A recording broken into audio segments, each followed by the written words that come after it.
Meu nome é Kátia, eu sou de Betim, sou professora, divorciada, mãe de 2 filhos.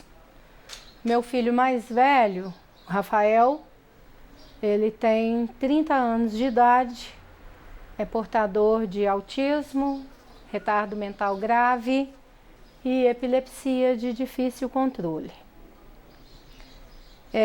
O motivo da realização desse vídeo é pedir um socorro, é dar um pouco de visibilidade à dificuldade pela qual nós estamos passando atualmente para realizarmos uma cirurgia na qual eu deposito uma esperança enorme de uma melhor qualidade de vida para o meu filho.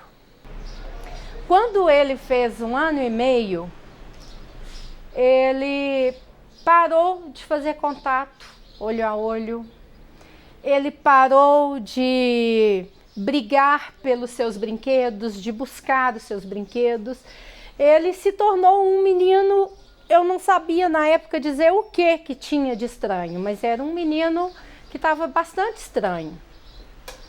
E por coincidência nessa época, eu assisti um filme que se chama Meu Filho, Meu Mundo. Era a história de um menino autista.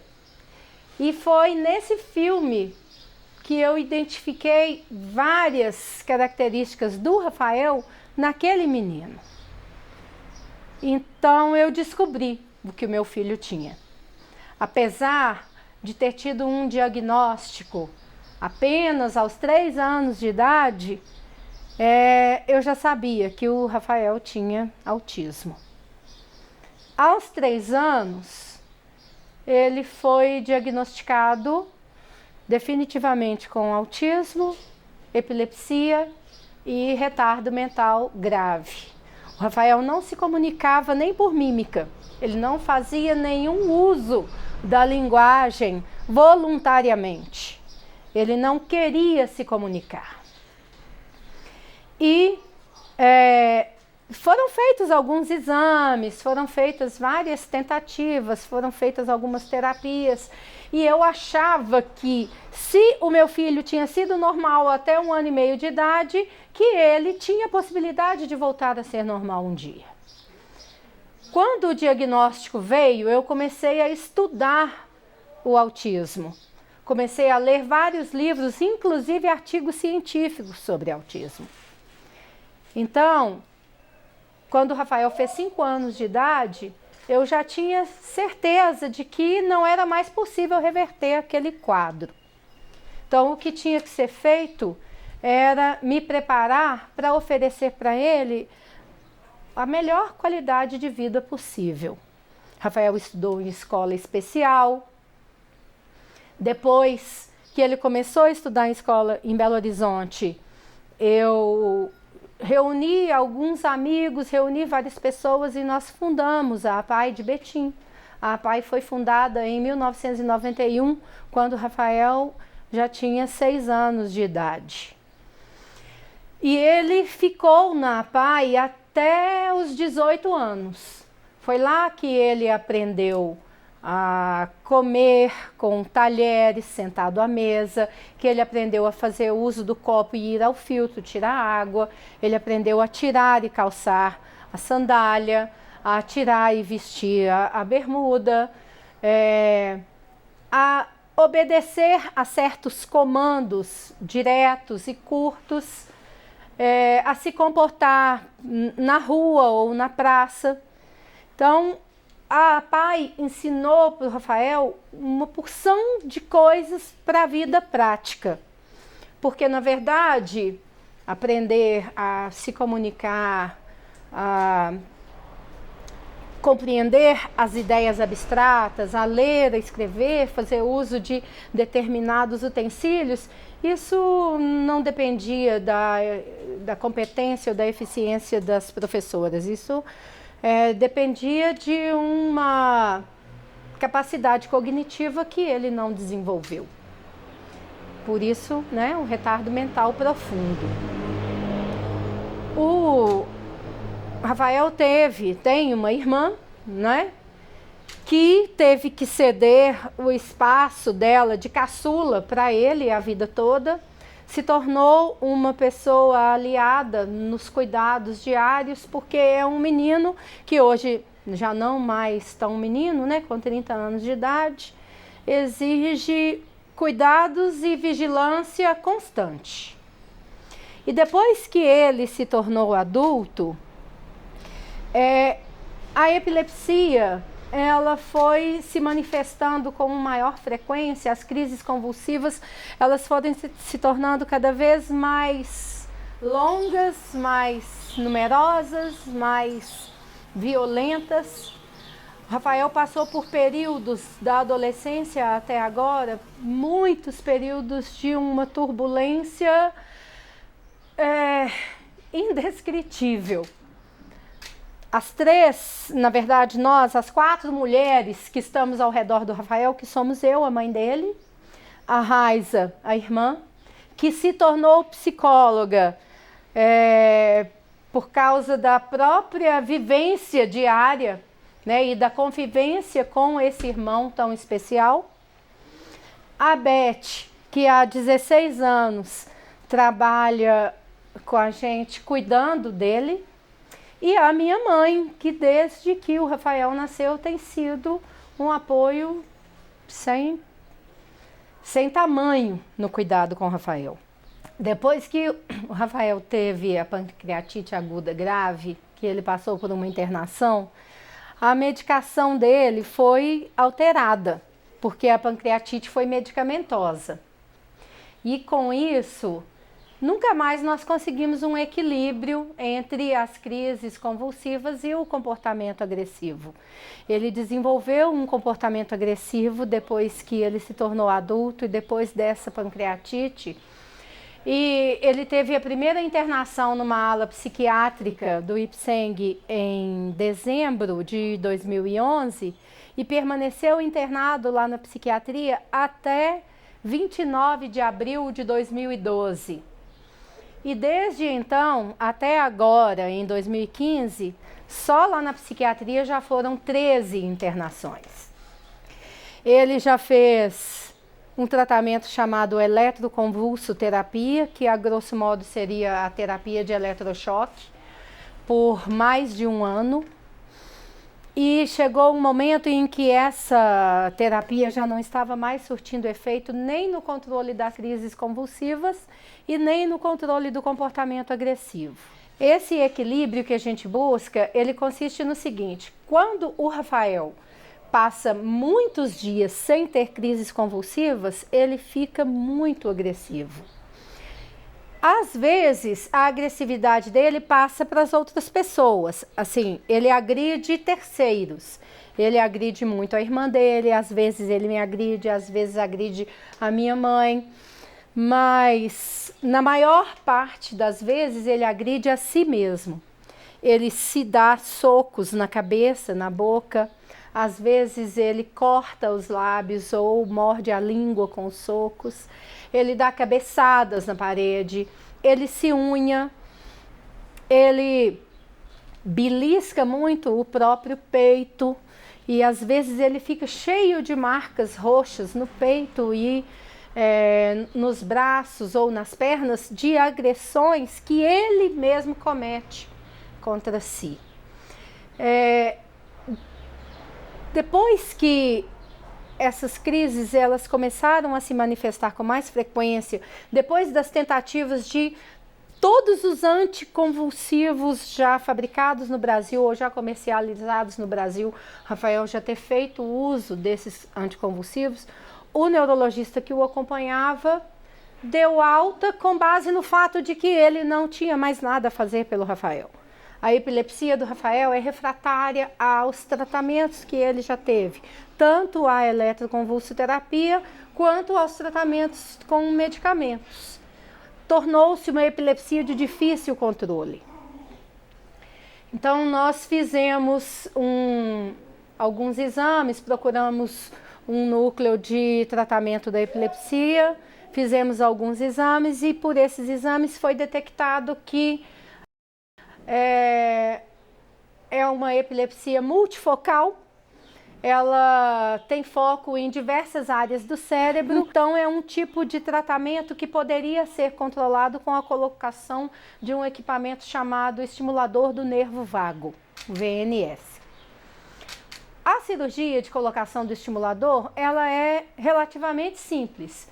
O estimulador é um equipamento que vai ser colocado aqui no peito, embaixo do osso da clavícula, liga os eletrodos no nervo vago que passa aqui no pescoço, e esse nervo ele vai até o cérebro. E esse equipamento, 30 dias depois de colocado, a gente volta com o Rafael no hospital, o equipamento vai ser ativado e 6 meses depois de funcionando, ele já estará alcançando a sua plenitude no controle das crises. Ele pode controlar e reduzir até 70% as crises convulsivas. E hoje nós sabemos que esse comportamento agressivo, essa ausência de sono do Rafael, essa ausência de apetite nesse período das crises, ela está intimamente relacionada à intensidade das crises convulsivas. Então, nós temos uma esperança de que, controlando as crises, nós vamos conseguir controlar o comportamento agressivo do Rafael e, consequentemente, vamos ter uma melhor qualidade de vida para ele. O Rafael, ele vem emagrecendo, ele vem definhando cada vez mais.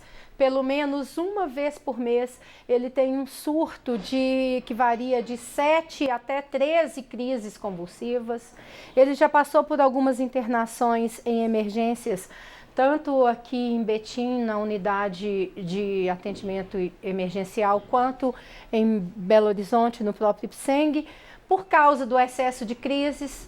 Na última vez, que faz menos de um mês, Rafael foi até todo entubado, porque ele já chegou lá na emergência muito debilitado depois da 13ª convulsão. Além destas crises que são muito violentas, que a gente chama de crises totais, ele tem as crises parciais. No período que antecede as convulsões, Rafael desenvolve umas contrações musculares nos 2 pés. E então os pés parece que vão tendo uma cãibra e o Rafael começa a ficar na ponta dos pés e acaba caindo e machuca. E ele é teimoso, ele não quer deitar, porque nesse período ele está excessivamente agitado, então ele não consegue sentar, deitar ou ficar quieto. E quando isso acontece, ele não consegue dormir também. Então o Rafael costuma passar 2 noites direto sem dormir. E quanto menos ele dorme, mais irritado ele fica. E ele fica muito irritado, ele não come. Nesse período, o máximo que ele ingere são coisas sólidas, coisas líquidas, pastosas e de preferência doces, nada de sal. E isso faz com que a saúde dele vá ficando mais frágil. Um outro tipo de crise parcial que ele manifesta é uma tonteira que parece uma crise de labirintite. O Rafael não consegue ficar em pé. Ele perde o equilíbrio completamente. Ele começa, se ele fica de pé, ele cai. Ele começa a cair, mas ele não sabe se defender com as mãos. Então, muitas vezes, ele cai e bate o rosto no chão, ou bate na parede, ou numa quina, ou na cama, ou no móvel. Então, constantemente, se o Rafael está nesse estado, a gente tem que ter uma vigilância o tempo todo, porque se ele levanta, ele cai e ele machuca. Muitas vezes, quando ele fica excessivamente agressivo, nós somos obrigadas a fazer o que a gente chama de contenção mecânica, amarrar o Rafael na cama. Ele tem que ser amarrado até que a gente perceba que essa crise parcial já reduziu e que ele vai poder circular sem que isso represente o risco dele cair, dele trombar em alguma coisa e dele se machucar seriamente.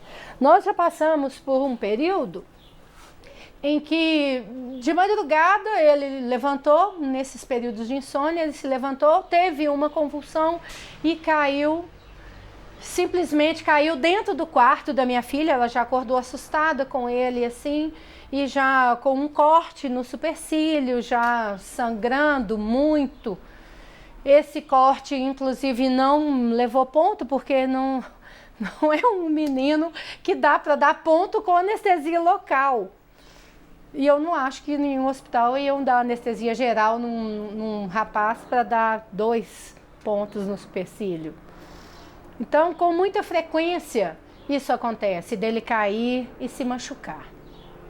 Depois que nós descobrimos que o estimulador vagal seria uma possível solução para os problemas do Rafael, nós entramos com um pedido de autorização junto ao IPSENG, mesmo porque já conferi e já descobri que esse é um tipo de procedimento que está na lista dos procedimentos cobertos pelo convênio. No entanto, o valor do orçamento da cirurgia foi de mais de R$150 mil, e o IPSENG fez uma contraproposta, disse que pagaria no máximo 115. E 115 não cobririam os custos, então no final das contas ficou esse impasse, a cirurgia não foi autorizada. Desde maio nós estamos com um processo na justiça. Na verdade, o processo ele foi movido em São Paulo, porque a empresa que é a representante desses equipamentos no Brasil, ela ofereceu assistência jurídica. Como eles já estão bem habituados a lidar com esse tipo de situação, eu optei por aceitar essa assistência jurídica, mas nós estamos desde o mês de maio aguardando a sentença do juiz. Foi um pedido de liminar, porque a situação do Rafael está cada vez mais difícil.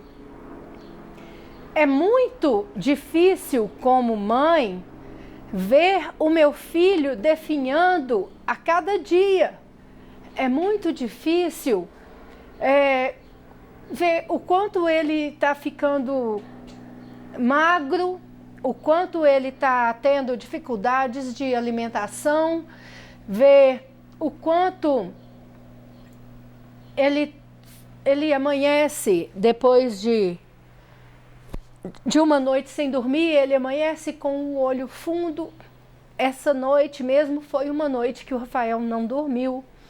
Aí ele passa a noite andando, o tempo todo andando, inquieto. Ele teve uma convulsão ontem à noite, ele teve uma ontem de manhã, ele teve uma anteontem à noite. Então a situação dele está cada vez mais difícil. E eu fico tentando entender que economia de 115 para 150 reais para um menino que vive sendo internado numa ala psiquiátrica de um hospital, um menino com deficiência mental que tem uma cabeça de criança, que depende da gente para tudo, que é inocente, que não sabe se defender de nada, ele não sabe nem falar por si. Eu sou a curadora dele porque nós tivemos que mover um processo de curatela, porque ele não sabe nem se defender, ele não sabe preparar a própria comida. Eu decidi colocar essa história do Rafael nas mídias porque eu tenho a esperança de que alguém possa, de alguma maneira, me ligar e me falar assim, eu tenho a solução para o seu caso. Ou que esse juiz que esteja com o caso do Rafael nas mãos, ele possa ver esse vídeo e ir lá e pegar esse processo e dar logo essa sentença e falar, faça uma cirurgia nesse menino, porque como que dá para pelo menos uma vez por mês esse menino passar umas 2 noites sem dormir, uns 3 dias sem comer, ele não poder sair para passear. O Rafael é um menino que não pode sair para passear na rua, porque a gente corre o risco de estar andando com ele a pé e ele começar a ter uma crise, uma coisa assim, ou ele ter esse acesso de agressividade porque ele está nesse período. O meu filho já não sorri há uns 3 anos. Nós não conseguimos perceber nele um resquício de alegria de viver, um resquício de felicidade. Ele era um menino muito feliz até uns 3 ou 4 anos atrás, que ele vivia rindo, a gente fazia cosquinha, a gente brincava. Hoje o Rafael não tem mais um resquício de alegria, de felicidade. A gente só consegue perceber no rosto dele uma dor e um sofrimento, ou essa irritação, esse mau humor o tempo todo. Ele está o tempo todo irritado, ele está o tempo todo incomodado com alguma coisa, ele querendo agredir ou se agredir, ele não tem paz. Então, o que eu espero realmente é que alguém possa me mandar um e-mail, por exemplo, me dizendo, me dando uma orientação. O que eu posso fazer para conseguir ver o meu filho feliz novamente, ver o meu filho sorrir novamente? Eu sei que eu não vou nunca na minha vida ouvi-lo me chamar de mamãe. Eu sei que nunca na minha vida eu vou vê-lo falar o nome da irmã dele ou da Beth, que cuida dele com tanto carinho há tantos anos. Eu sei que ele não vai chamar os meus pais de vovô, de vovó. Eu sei que falar ele não vai nunca. Eu não tenho revolta pelo fato do Rafael ser um menino excepcional. Ele é um menino muito amado. Durante todo aquele período que ele esteve internado na psiquiatria do Ipseng, todos os dias ele teve um de nós junto com ele. Ele foi o único paciente daquela psiquiatria que não ficou sozinho lá um dia sequer. Nós nos mobilizamos para darmos o máximo de carinho possível. O Rafael é um menino que recebe muito amor, muito carinho, mas não dá mais para ver o meu filho do jeito que ele está cada dia mais. E é por isso que eu espero realmente que alguém me dê uma luz, me dê uma esperança, porque está realmente muito difícil ver o meu filho definhando um pouquinho a cada dia. Essa é a história do Rafael. Estou deixando aqui os meus contatos para caso alguém saiba, tenha alguma sugestão, tenha alguma orientação, tenha algum comentário que queira fazer, que possa me ajudar. E também, se alguém realmente quiser saber um pouco da experiência, compartilhar a experiência comigo, é só entrar em contato comigo através dos e-mails ou do Facebook, que estarão sendo informados nesse vídeo. Agora eu vou trazer o meu anjo Rafael para vocês conhecerem. Esse é o anjo lindo da mamãe. Olha lá, olha ali, olha lá. Que anjo lindo. Né? Não é o anjo da mamãe?